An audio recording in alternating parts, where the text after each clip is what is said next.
Kalau dia sampai jadi gubernur, kemarin Purwakarta jadi kota kemusyrikan. Kalau dia sampai jadi gubernur Jawa Barat, maka Jawa Barat akan dia bikin jadi daerah yang penuh dengan kemusyrikan. Sejak kecil ia sudah ditempa oleh kerasnya kehidupan. Ia tidak hidup manja seperti anak-anak sekarang. Ia tidak tumbuh dalam kemewahan. Sejak kecil ia sudah berjuang sendiri. Berjualan layang-layang, berjualan makanan, beternak domba, semua ia lakukan demi bertahan hidup. Nah, oke teman-teman. Di saat Mbak Alawi, imigran-imigran Yaman ini sibuk membranding dirinya sebagai cucu Nabi. Sibuk menjual kehormatan, kemuliaan-kemuliaan leluhurnya. Mereka sibuk membranding diri mereka sebagai orang paling terhormat, sebagai ras termulia dengan mengaku cucu Nabi. Lalu kemaslahatan seperti apa yang diberikan oleh klan Ba'alawi ini terhadap Indonesia? Apa kontribusi klan Ba'alawi di Indonesia ini? Di sisi lain, kita melihat salah satu putra terbaik bangsa ini, Kang Deddy Mulyadi, sibuk memberi kemudahan-kemudahan terhadap masyarakat, mengayomi masyarakat, memberikan kenyamanan, mengangkat martabat dan kehormatan orang-orang kecil. Lalu para imigran-imigran Yaman memfitnah Kang Deddy Mulyadi dengan pengusung kemusyrikan. Saya tertarik dengan suatu narasi di sini ya, yang diupload di channel Puja Sumatera. Izin state, karena bangsa Indonesia sekarang memang butuh perbandingan-perbandingan sosok. Pertuhankanlah Allah, bukan yang lainnya. Dan pembuktian bahwa kamu mempertuhankan Allah, kamu harus menerima semua makhluk, karena begitulah Allah.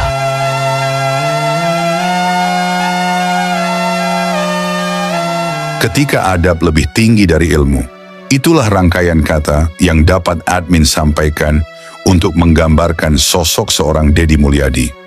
Namun pertanyaannya, mengapa sosok seperti ini justru begitu dibenci oleh para Habib FPI imigran Yaman? Apa yang membuat mereka merasa terancam oleh keberadaan seorang Deddy Mulyadi? Apakah karena beliau lebih dekat dengan rakyat? Ataukah karena keberaniannya menegakkan kebenaran tanpa takut menghadapi siapapun? Atau Habib-Habib ini ada misi tertentu di Nusantara? Dan lebih dari itu, mengapa sosok seperti ini justru ditinggalkan oleh wanita yang pernah bersumpah setia kepadanya? Sahabat Puja Sumatera, Deddy Mulyadi atau lebih dikenal dengan sebutan KDM atau orang Sunda menyebutnya Bapak Aing, dia adalah figur pemimpin yang benar-benar hadir di tengah rakyatnya. Ia bukan pejabat yang hanya duduk di balik meja, bukan pula pemimpin yang hanya pintar berbicara di podium. Memerintah hanya melalui WA, datang hanya membawa seplastik pisang goreng, datang hanya di atas motor, lalu ngoceh ngalor ngidul. Tidak, Kang Deddy adalah pemimpin sejati yang turun langsung ke lapangan, yang mendengarkan keluhan rakyat, yang tak segan mengotori tangannya demi membantu mereka yang membutuhkan. Ia bukan sekadar politisi, ia adalah pengasuh rakyatnya. Ia merawat mereka seperti anak sendiri. Sahabat dapat melihat atau bahkan merasakan sendiri bagaimana saat beliau berhadapan dengan rakyat.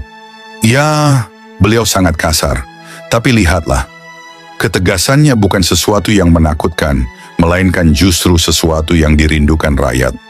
Sebuah pertanyaan untuk sahabat Puja Sumatera, apakah kalian setuju jika beliau menjadi calon Presiden Indonesia 2029?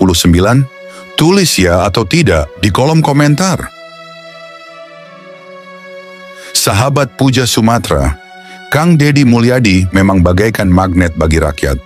Setiap kata-katanya mengandung suri tauladan yang nyata. Setiap kalimatnya bukan sekadar retorika kosong, tetapi petuah yang hidup di tengah masyarakat. Ketika ia berbicara, mungkin terdengar kasar bagi sebagian orang yang belum mengenalnya. Namun anehnya, justru sikap itulah yang semakin membuat rakyat menyukainya. Mengapa demikian? Karena rakyat tahu ada ketulusan di balik kata-kata itu. Beda dengan kelompok-kelompok tertentu yang juga berbicara kasar, tapi justru penuh dengan kebencian. Mereka berbicara dengan kemarahan yang tidak menyejukkan, melainkan justru membakar hati, menanamkan kebencian, menyulut perpecahan. Tapi lihatlah Kang Deddy, saat ia berbicara kepada rakyat, meskipun terkadang terdengar keras, mengapa justru hati rakyat berbunga-bunga? Mengapa justru rakyat merasa tenang, merasa terlindungi? Saya puasa dulu tidak ada pasti, saya subuh-subuh tidak makan. Ya kan? Karena apa? Karena anaknya 9. Selalu saya tidak mau makan. Kenapa? Karena saya nggak mau jatah kakak saya sakit.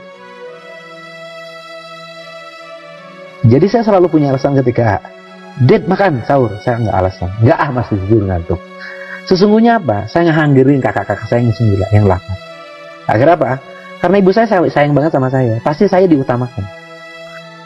Kenal nggak Pak Deddy? Sangat dekat, sangat erat, selalu dekat sama rakyat, selalu jadi pelayan rakyat, pembela rakyat, selalu di tengah-tengah rakyat, mengatasi kesulitan rakyat. Sahabat Puja Sumatera, sejarah tidak bisa berbohong. Banyak orang menganggap bahwa Kang Deddy adalah titisan Prabu Siliwangi. Benar atau tidaknya, tentu itu bukan urusan kita.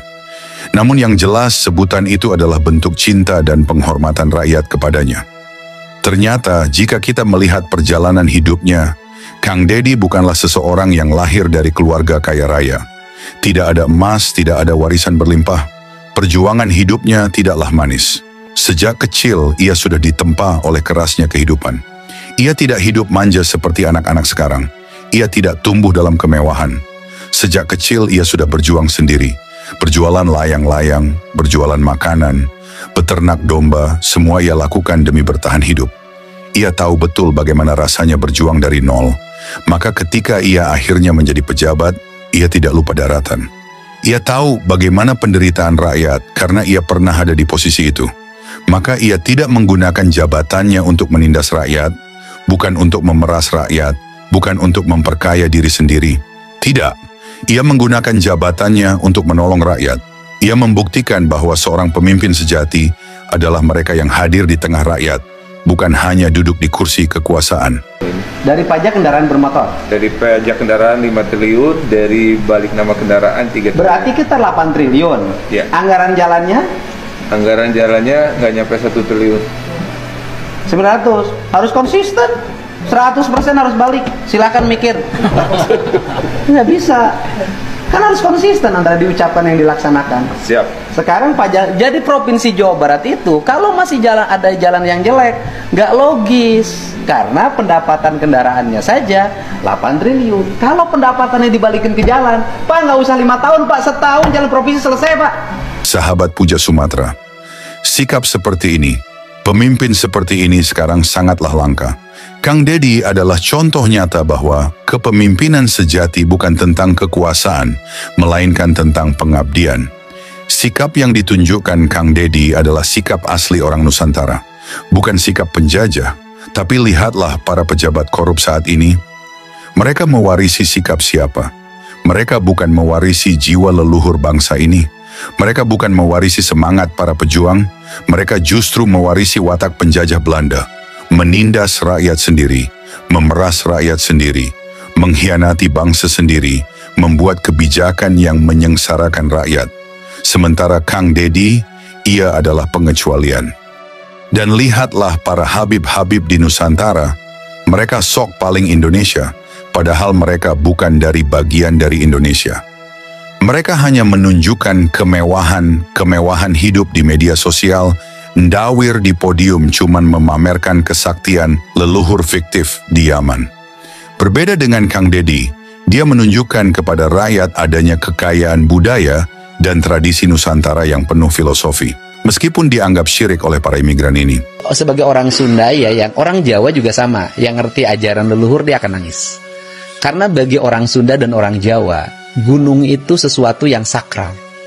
Gunung itu sesuatu yang dihormati karena dia adalah sumber dari kehidupan. Dari gunung itu lahirlah air, dari mata air lahirlah kehidupan. Ada danau, ada sawah, kemudian itu lahir jadi kehidupan manusia. Makanya lambang orang Sunda dan orang Jawa itu sama. Lambang ritualitasnya itu tumpeng. Tumpeng itu mancit ke atas. Mata ke atas, satu itu tunggal ya, bahasa itu. Kemudian ke bawahnya banyak makanan. Dari titik yang satu di gunung itu melahirkan bagaimana proses ekologi yang melahirkan produksi. Kang Deddy adalah seorang pemimpin yang tidak menjadikan jabatan sebagai alat untuk menindas, melainkan sebagai alat untuk melayani. Sungguh, rakyat Indonesia butuh lebih banyak pemimpin seperti Kang Deddy. Jadi sekali lagi admin bertanya kepada sahabat Puja Sumatera, apakah kalian setuju jika Kang Deddy Mulyadi menjadi calon Presiden Indonesia 2029? Tulis ya atau tidak di kolom komentar. Demikianlah sahabat, dikutip dari histori berbagai sumber. Jika ada dari sahabat yang memiliki pendapat berbeda, silakan tulis di komentar. Dengan selalu menjaga prinsip BNBR, be nice, be respectful. Bila ada kurang dan lebihnya, kami mohon maaf. Deddy, apakah berkantor di sini atau nanti seperti Saya global? berkantor di seluruh alam Jawa Barat, udah. Di seluruh alam Jawa Seluruh Barat. berkantor. Jadi nggak ada kantor. Bumi Jawa Barat itu tempat kantor saya. Nggak ada kantor pastinya gubernur di sini. Alah, enggak. Saya mana ada di meja saya tulisan gubernur, saya nggak mau. Nggak ada. Terlalu formal. Saya muter aja kerjanya. Kan hari ini coba, ngapain hari ini harus ada kantor saya ngantor? Kenapa? Nana tangan sudah digital kok. Ngapain? Loh, saya ini sekdanya pinter, para asistennya pinter, para kepala ini pinter. Kan enak saya perintah hari ini, begini ya perintah hari ini. Dalam waktu 10 menit sudah keluar suratnya. Pak, surat sudah keluar edar. Sehari saya bisa 5-7 bikin surat edaran di mobil. Oke, saya baca, oke, jalan. Prinsip dasarnya ini. Ini teknologi sudah maju, masih ribut ngurusin kantor. Kalau bagi saya, Kang Deddy itu seperti sosok orang tua terhadap anaknya.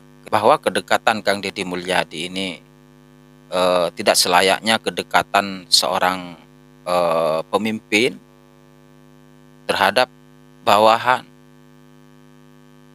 Tetapi kedekatan Kang Deddy Mulyadi terhadap masyarakat ini lebih menciri khaskan orang tua terhadap anaknya. Dan itu yang saya lihat dari Kang Deddy Mulyadi. Ya, kita doakan mudah-mudahan beliau diberikan kesehatan, diberikan kekuatan untuk memimpin Jawa Barat. Kemudian kita berharap Kang Deddy Mulyadi akan maju menjadi RI 1. Assalamualaikum warahmatullahi wabarakatuh.